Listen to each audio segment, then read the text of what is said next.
ကျွန်တော်တို့ဒီ state building အပိုင်း nation building အပိုင်းရော state building အပိုင်းရောဒါကအချိန်ပေးရတယ်ပြီးတော့ဒီဟာတွေကိုဒီဆောက်ဖို့အတွက်အတွေးခေါ်ဆိုင်ရာအခြေခံအုတ်မြစ်တွေကိုခြားတဲ့အချိန်မှာတကယ်ဒီတိုင်းပြည်အတွက်ဒီနိုင်ငံသားတယောက်ချင်းစီအတွက်ကြီးမားတဲ့မှန်ကန်တဲ့စေတနာတွေနဲ့ကျွန်တော်တို့ကဒီအုတ်မြစ်ကိုခြားရမယ်ပြီးတော့မြန်မာနိုင်ငံမှာအရင်မှားခဲ့တဲ့ဒီလူမျိုးရေးဆိုင်ရာအစွမ်းရောက်မှုတွေပေါ့အဲ့ဒီထဲကသင်ခန်းစာတွေကိုကျွန်တော်တို့ပြန်လေသုံးသပ်ပြီးမှသင်ခန်းစာတွေထုတ်ပြီးမှကိုတို့ရှစ်ဆက်ပြီးရှောက်မဲ့လမ်းတွေမှာဒီလိုအမားမျိုးတွေကိုရှောင်နိုင်အောင်ကျွန်တော်တို့ကတည်တည်ချာချာချမှတ်ပြီးမှအခုကျွန်တော်တို့တည်ဆောက်နေတဲ့လူငယ်မျိုးဆက်တွေကို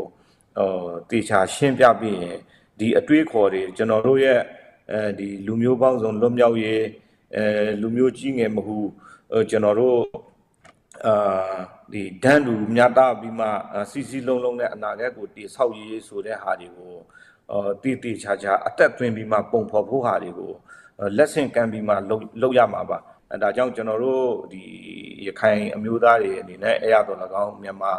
နိုင်ငံသားတွေအနေနဲ့တော့၎င်းကိုယ့်ရဲ့အခြေအနေကိုလည်းနားလည်ရမယ်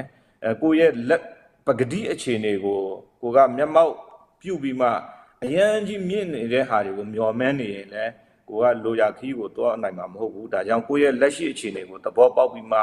လက်ရှိအခြေအနေနဲ့ထိုက်တန်တဲ့ဟာတွေကိုဒီလက်တွေ့ကြ